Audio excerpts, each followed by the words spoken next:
everybody get quiet?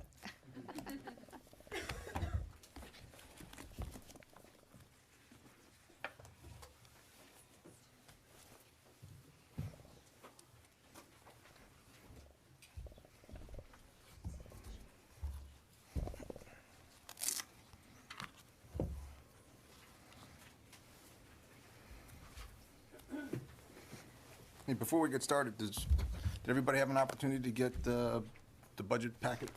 If not, we'll make sure we get the opportunity to give that to you. All right, good afternoon, ladies and gentlemen. Thanks for being here today. My name is Colonel Kathy Turner, the Director of Media Relations Division for Army Public Affairs. We have Major General Paul Chamberlain, the Director for the Army Budget. He'll spend about 25-30 minutes or so briefing our Army FY 2021 budget overview, and then we'll have about 10 minutes or so for questions. I'll be moderating the discussion today. Please wait for me to call on you. Let's keep it to one follow-up so we can get as many questions in as we can. Major General Chamberlain. So good afternoon, everybody. As Colonel Turner said, I'm Paul Chamberlain, the Director of the Army Budget, and today we're going to take a look at the Army's FY 21 budget request. So today I'll present an overview of the United States Army's fiscal year 21 budget request, which, if fully funded, supports the Army's priorities of readiness, modernization, and people. It also demonstrates the Army's unwavering commitment and investment in our most precious asset, our soldiers, civilians, and their families. This budget request ensures the Army can accomplish its mission in support of the 2018 National Defense Strategy. What we'll do is we'll begin with a look at several of the strategic documents which guides all of our efforts. Then I'll provide you an overview of our Army, including a bit of a global context, and then we'll go into a by-appropriation view of the Army's request, highlighting several of the key areas. And finally, as time permits, and as Colonel Turner just identified, we will take some questions. These are the strategic documents that help identify and define the Army's priorities, and therefore the Army's budget request. These are a series of mutually supporting and nested documents that communicate the what we need to prepare for as laid out in the National Defense Strategy. They also communicate the plans from which we develop the how the Army will do it. Lastly, this budget is the means from which we will achieve our readiness goals by 2022 and set us on the path to future budgets, which will help us achieve our modernization objectives by 2028. This is the strategic guidance used to focus the Army. So let's put that into fiscal context.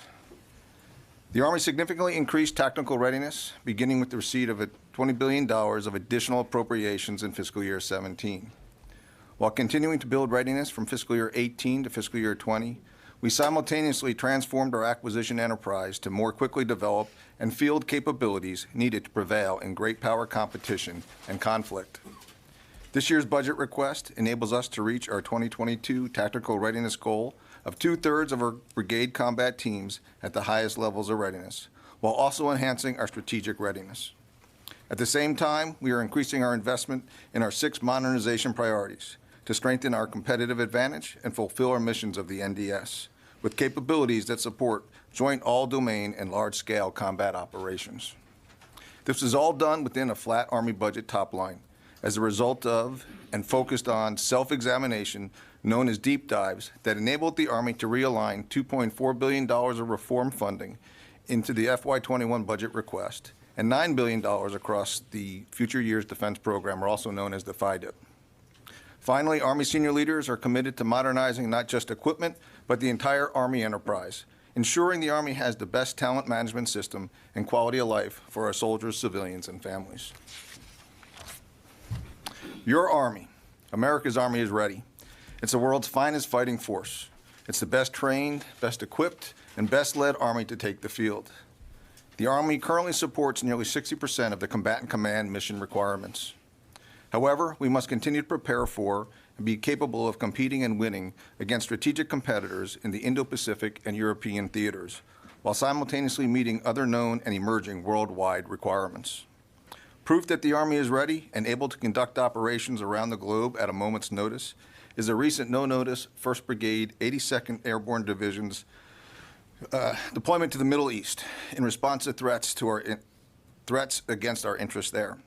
This is a good example of both tactical and strategic readiness. As the strategic environment continues to evolve, it creates new operational challenges that require different materiel and technical solutions. While we were fighting counterterrorism and counterinsurgency battles, near-peer competitors and adversaries were modernizing with new technologies and capabilities, putting them on a trajectory to overtake our competitive advantage. China and Russia are developing sophisticated weapon systems and advanced capabilities to disrupt our military deployments and operations. The Secretary of the Army and the Chief of Staff of the Army are committed to providing ready and capable forces to the combatant commanders to meet these operational demands, and this budget request supports that commitment. Before we dive into the FY21 request, I want to express thanks to the Congress for the Army's support, for supporting the Army and providing to the Army in fiscal year 20 and 21, or fiscal year 17 through 20, which enabled the Army's readiness recovery, while making significant investments towards achieving the Army vision and resourcing the Army's 6 modernization priorities, which is the long-range precision fires, the next-generation combat vehicle, future vertical lift, the network, air missile defense, and soldier lethality. In the aggregate, you can see the Army's total FY21 budget is $178 billion. This is about $2 billion less than the FY20 enacted levels, which is primarily the result of reduced OCO funding, consistent with the potential structure changes in the Middle East. Looking at the bar chart, you can see my earlier comments reflected about flat budget top lines, making the actions the Army took in this budget critical to our efforts in sustaining tactical readiness, building operational and strategic readiness, and continuing to modernize our forces. Only through difficult choices does the FY21 budget request allow the Army to enhance its readiness and begin the transition of selected CFT efforts from research and development to procurement and fielding in fiscal year 21 and beyond. Separately, and just as importantly, the Army appreciates Congress enacting the FY19 appropriation prior to the beginning of the fiscal year. It enabled commanders to execute training and operations on schedule and allowed modernization and other procurement programs to proceed without delays. Continued timely, adequate, predictable, and sustained funding is needed to ensure that the Army does not lose the momentum it has achieved in readiness and modernization. The overarching guidance that continues to give the Army direction is the NDS and its missions in providing land force supremacy in support of the Joint All-Domain Strategy. The foundation of the Army is its people, soldiers, civilians, and families, who all have a part in the Army meeting its mission. To meet its mission, this budget request is strategy-driven and requirements-based. The resources applied to readiness in this budget maintain the Army's ability to generate highly trained, disciplined, and fit soldiers in cohesive teams needed to build the foundational unit of the Army, the squad. From the squad to the total Army, we are in the midst of the broadest modernization effort since the 1970s and 80s when we developed and fielded the Big 5 weapon systems.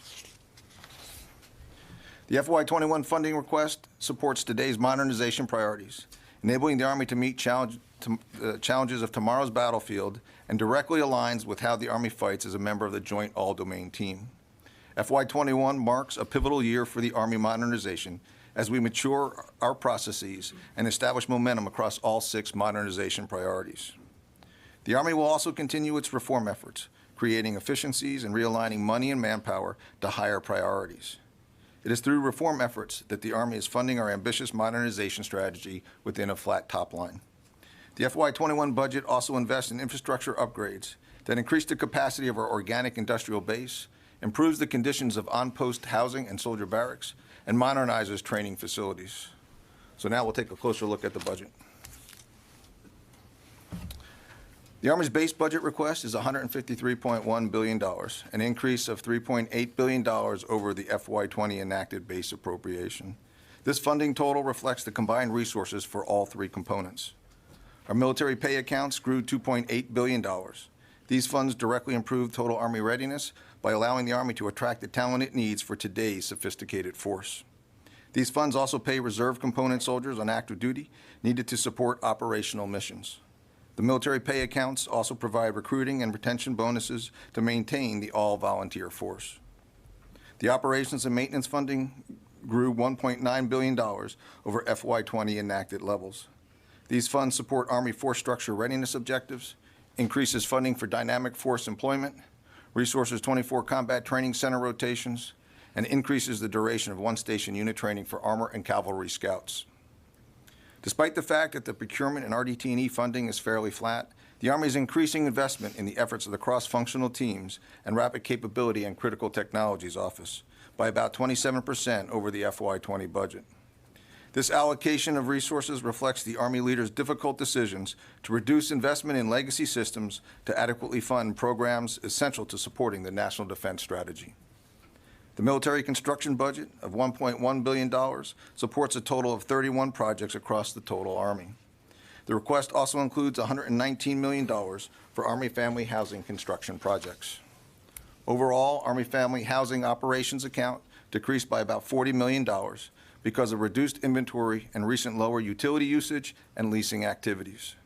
However, real property maintenance funding increased to support the additional oversight of Army family housing. We'll begin a more in-depth look at the budget request, beginning with the Army's end strength. In fiscal year 19, the Army exceeded its adjusted end strength due primarily to achieving its recruiting, accessions, and retention missions. The Army therefore adjusted its FY20 active component end strength to 485,000 soldiers. In fiscal year 21, the Army will achieve a total end strength of 1,012,200 soldiers, with modest end strength growth in all three components. This steady annual growth will allow the Army to achieve its end strength while maintaining its existing high quality of standards for new soldiers. The requested Army end strength will fill units, reconstitute lost capability, and provide new capabilities designed to face emerging threats and support the joint all-domain fight. Military personnel accounts comprise the largest portion of the Army's base budget. The FY21 request of $62.5 billion is an increase of $2.8 billion from 20 enacted levels. The request compensates soldiers with a 3% pay raise, provides for recruiting and retention incentives, and increases allowances for housing and subsistence by 2.9 and 2.3% respectively. The reserve component's military personnel accounts fund statutory training days, exercise participation, recruiting and retention incentives, education benefits, and full-time support. As we look to O&M, the Army's O&M and operation and maintenance accounts represent the second largest appropriation category within the Army and provide funds to recruit, organize, train, and sustain Army forces worldwide. The FY21 request for OMA reflects an increase of approximately $2.1 billion over the FY20 appropriation. The FY21 OMA request funds home station training, builds operational readiness, and ensures the Army's brigade combat teams are trained to face near-peer competitors in joint all-domain and large-scale combat operations. In fiscal year 21, our OMA request trains regular Army brigade combat teams to brigade-level proficiency and resources 24 CTC rotations. Those are 10 rotations at the National Training Center, 8 at the Joint Readiness Training Center, and 6 at the Joint Multinational Training Center. 4 of these rotations are Army National Guard BCT rotations, emphasizing total Army readiness and interoperability. As the Army continues to focus on providing fit and disciplined soldiers, OMA funds were used to extend one-station unit training for infantry, armor, cavalry, and engineer soldiers from 18 to 22 weeks, providing better trained and more lethal soldiers to their units who can quickly integrate into their new squads, crews, and teams. In fiscal year 21, the Army is enhancing strategic readiness through dynamic force employment. Closely associated with the DFE is the Defender Series exercises, designed to demonstrate strategic readiness through overseas unit deployment and conduct of overseas training exercises. In FY21, we will emphasize the Defender Pacific Series exercises. The facility sustainment budget request funds all components to no less than 80% of facility sustainment requirements. This results in restoration and modernization funding returning to previous levels following the increase in funding that we had in FY20. Next, we'll take a look at the O&M for the Guard and the Reserve. The Army's FY21 budget request supports $10.3 billion of O&M requirements for Army Guard and the U.S. Army Reserve. The operation and maintenance for the National Guard requests $7.4 billion of resources to enhance the warfighter readiness and increase lethality, while simultaneously investing in sustainment, restoration, and modernization of Guard facilities. The budget funds the Army National Guard's BCTs to a platoon level of proficiency and provides a force that can support combatant commander requirements, defend against threats to the homeland, and remain responsive to governors for natural disasters and emergencies. The Operation and Maintenance Army Reserve request of $2.9 billion is a slight decrease from the FY20 enacted budget. The Army's Reserve FY21 O&M budget focuses on core competency of units, supporting a responsive, flexible, and enduring Army Reserve capable of providing essential combat enablers who are trained, equipped, and lethal. The budget provides sufficient funding to train the Army Reserve to platoon-level proficiency. It provides resources to increase training for the Army Reserve's focused readiness units, ensuring units are ready to deploy within 90 days to support the Joint All-Domain Force. The funding also supports professional education and specialized training, and a return to previous facility sustainment, restoration, and modernization funding levels. Now that I've discussed the Army's increase in warfighter readiness and global posture, I'll present the Army's fiscal year 21 budget request for its modernization plan.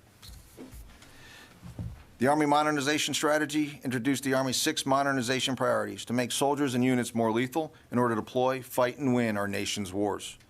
The Army demonstrated commitment to the strategy early by reprogramming nearly $1 billion to seed the modernization effort in fiscal year 2018.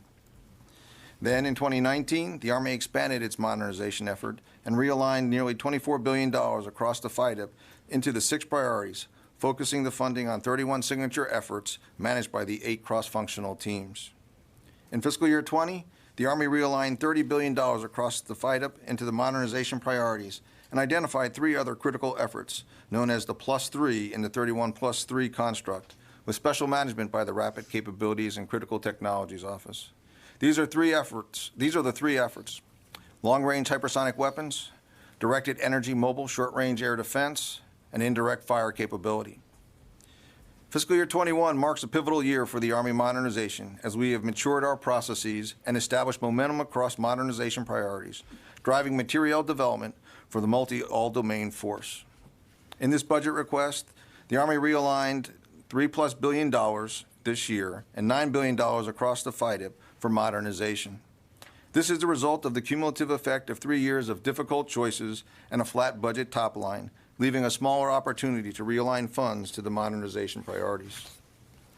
It is the Army's future command and its 8 cross-functional teams that will enable the change that is essential to maintaining and pushing the efforts of the Army's modernization strategy. The cross-functional teams bring together stakeholders from requirement owners, acquisition teams, science and technology, testing, and the logisticians so that we can rapidly develop, field, and sustain future capabilities. Early prototyping, testing, and frequent touch points with soldiers from the operational force ensures user input informs effective solutions to meet the operational needs. In the next slides, I will show how we use the RDA funds to resource the Army's prototyping and modernization priorities. The Army vision outlines the force needed by 2028 to win decisively in future wars. It is going to be an Army that has the next generation combat systems, modern doctrine, and restructured formations. Despite what appears to be only a slight increase of RDA funding between fiscal year 20 and fiscal year 21, the Army realigned nearly $3 billion across the accounts. Although the Army FY21 RDT&E request is only $100 million above the FY20 enacted amount, the Army remains committed to its modernization priorities started 2 years ago. The Army's modernization strategy focuses on turning ideas into actions early in development through experimentation and prototyping. With this FY21 budget request, the Army realigned its FY21 science and technology budget in support of the 6 modernization priorities to deliver concepts and capabilities at the speed of innovation. Systems such as long-range hypersonic weapon will provide the Army with a strategic attack weapon to defeat anti-access and area denial capabilities, suppress adversary long-range fires, and engage other high payoff and time-sensitive targets. The fiscal year 21 request includes in excess of $500 million for hypersonic weapons and continues efforts to support hypersonic weapon subsystems and fabrication of the first articles to undergo integration and testing. Like RDT&E, the FY21 procurement request is only $100 million above the FY20 enacted amount. However, combined with the difficult deep dive decisions and a focus on capabilities that support the NDS, this request continues to allow the Army to realign funds and fill critical capability gaps, acquiring new systems and enhancing some proven platforms.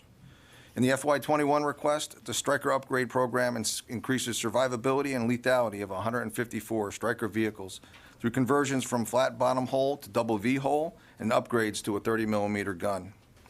This request also upgrades the tactical network, providing technology refresh and modernization that are critical to ensure the Army's tactical network remains viable against all threats.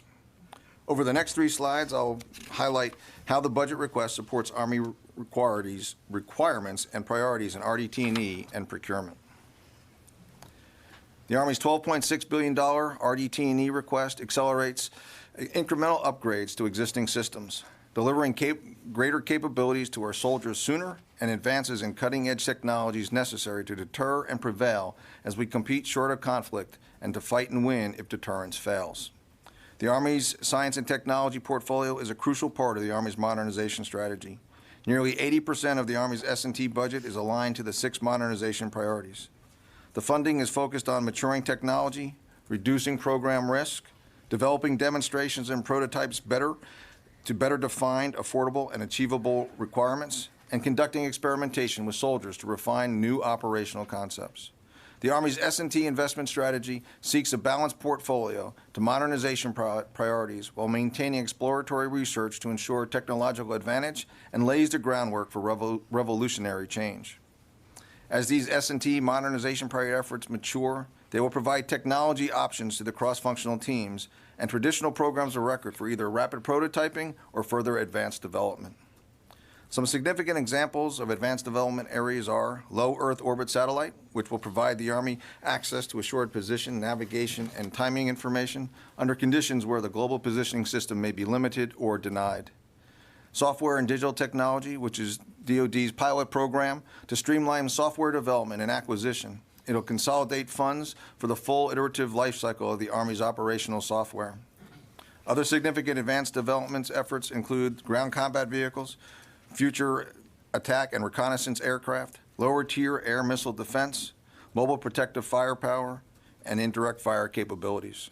In fiscal year 21, Army's RDT&E investment supports the Army's modernization priorities through early integration of concepts, prototyping, and testing to ensure future generations of soldiers continue to be the most lethal fighting force in the world. Now that I've discussed the S&T and the R&D, we're going to move to procurement.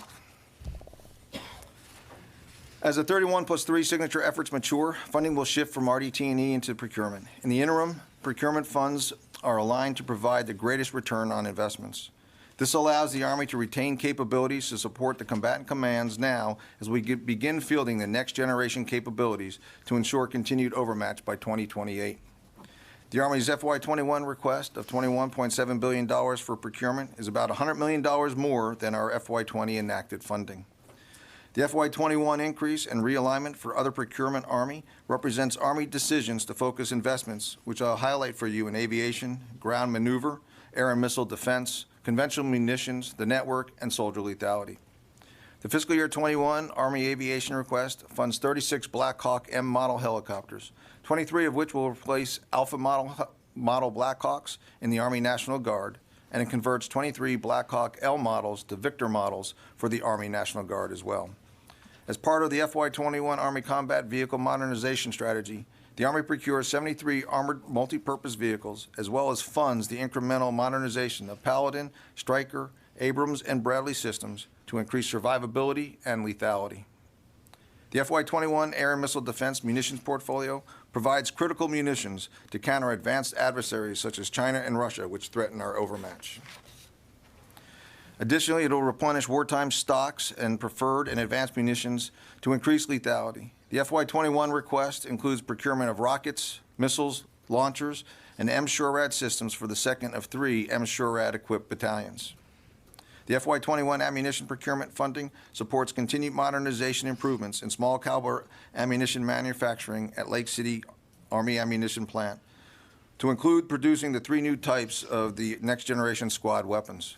The next generation squad rounds that will provide munitions overmatch for the close combat warfighter.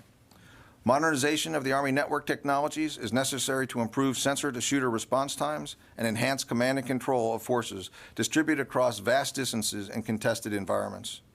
Major network efforts in the FY21 OPA request include the man-pack small form-fit radios, tactical network modernization of in-service equipment, and the Joint Battle Command platform. In 21, the Army continues the soldier lethality modernization effort, treating the soldier and the squad as a system and revolutionizing the way soldiers prepare for a future conflict. Instrumental to achieving overmatch against our near-peer adversaries is the procurement of night vision devices. The two largest soldier-specific programs are Enhanced Night Vision Goggles Binocular and the Integrated Visual Augmentation System with Heads-Up Display, which will provide the warfighter increased lethality, mobility, and greater situational awareness.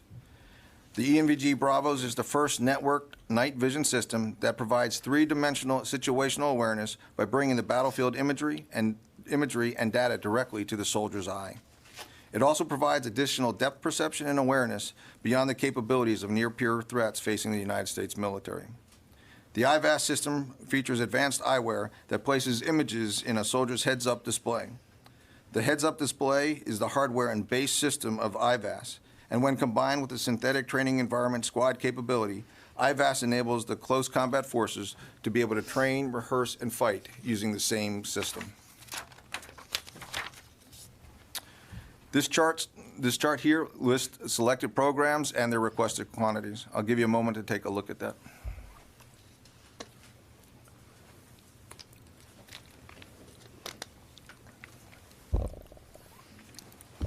Next, we'll take a look at facilities.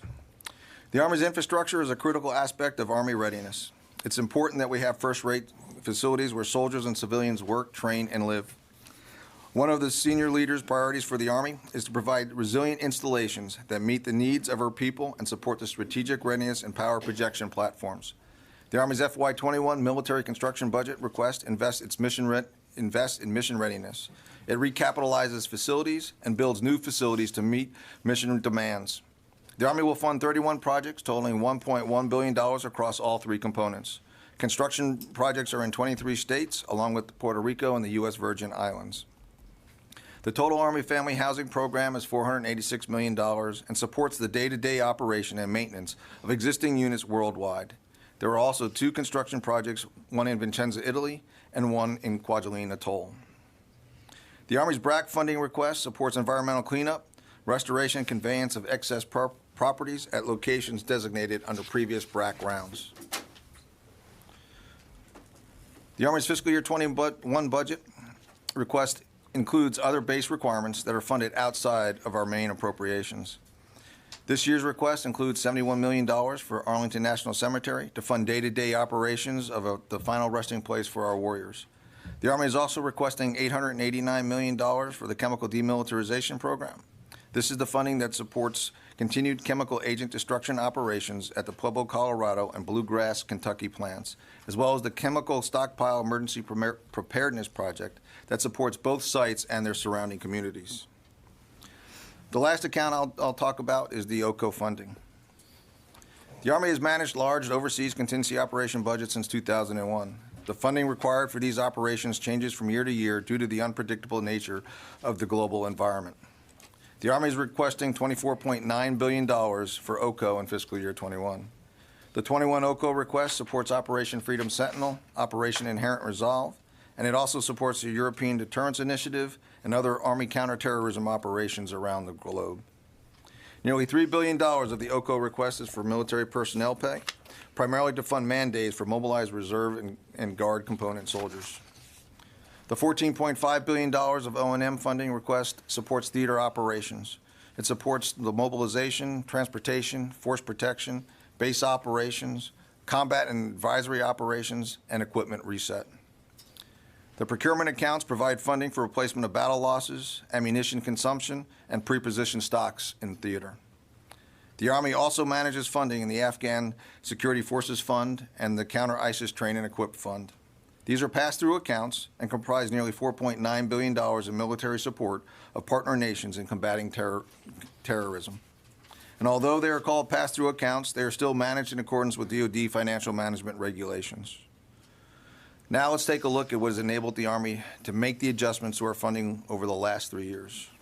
It is only through continuous and thorough self-evaluation to identify resources to realign to programs essential to supporting the National Defense Strategy that the Army has been able to fund its readiness and modernization efforts.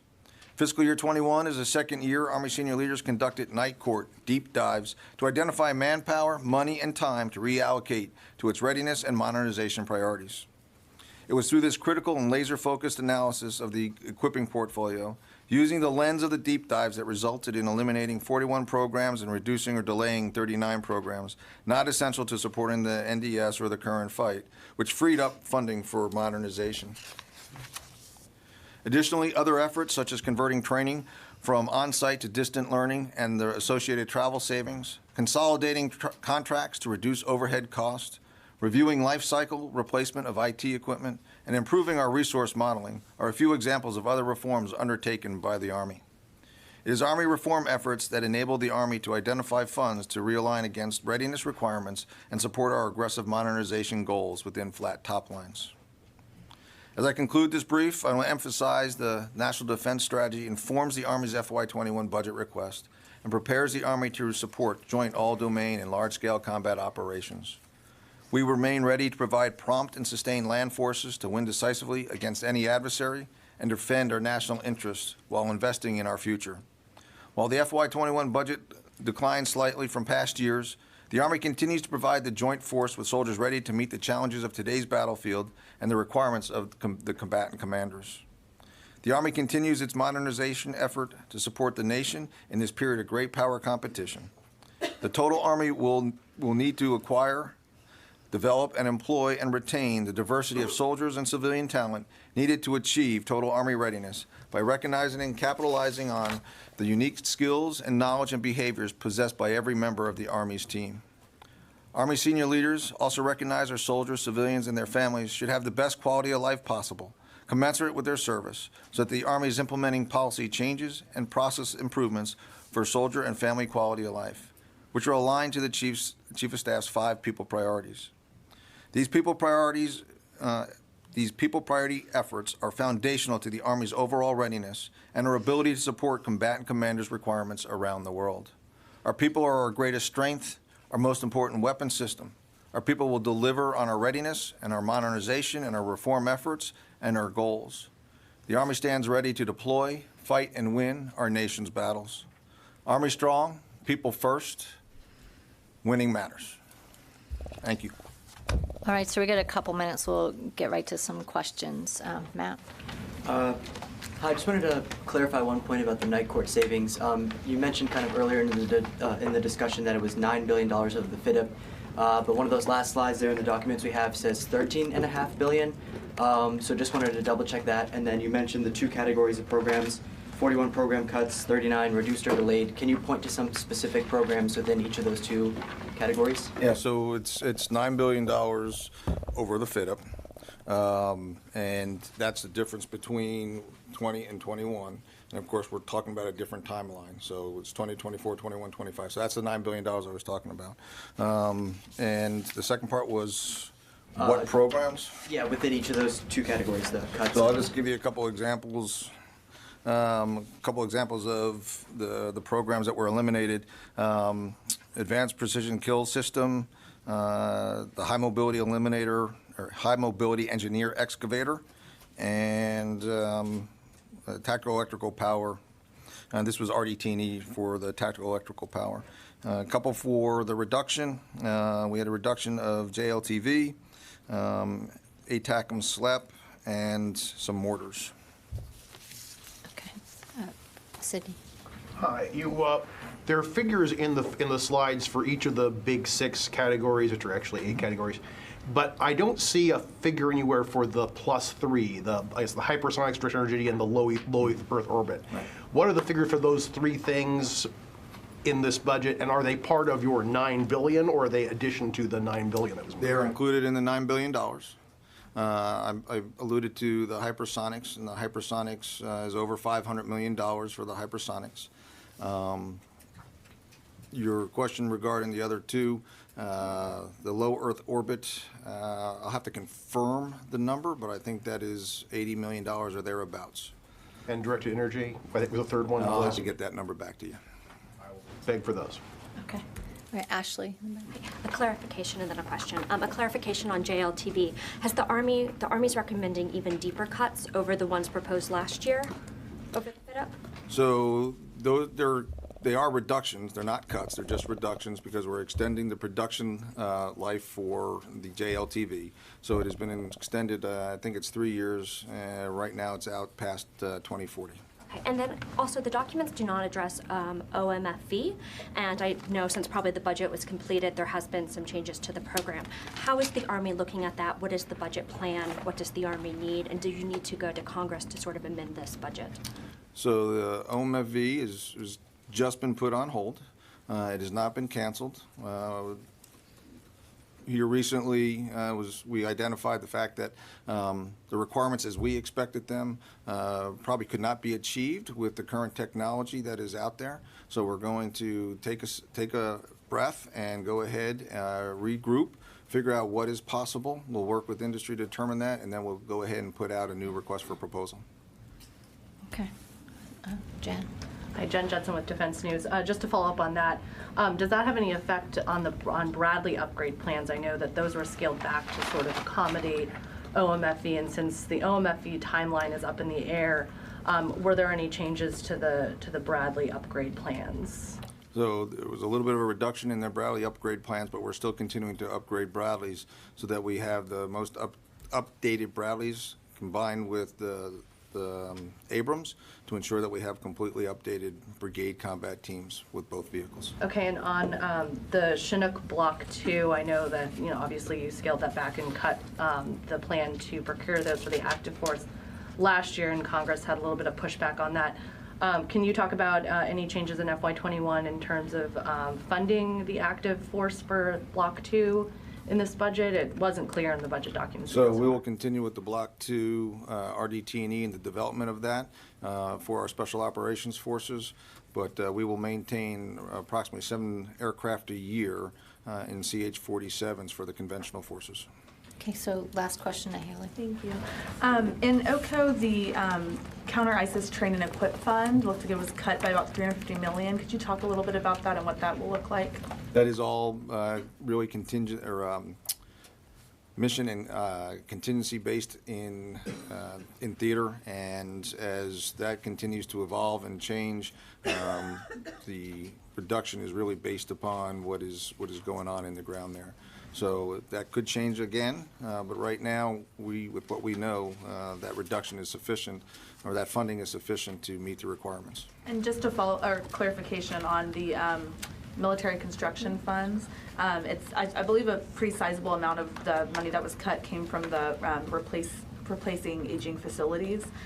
Is that from facilities that were set to be replaced and now, because of those cuts, they will not be? Or how does that kind of play out in that? Most of the reduction was a result of where the planning and design and the percent that was complete in the planning design, and the planning design was not at a level that would indicate the need for funding in FY21. Okay, so we got time for one more.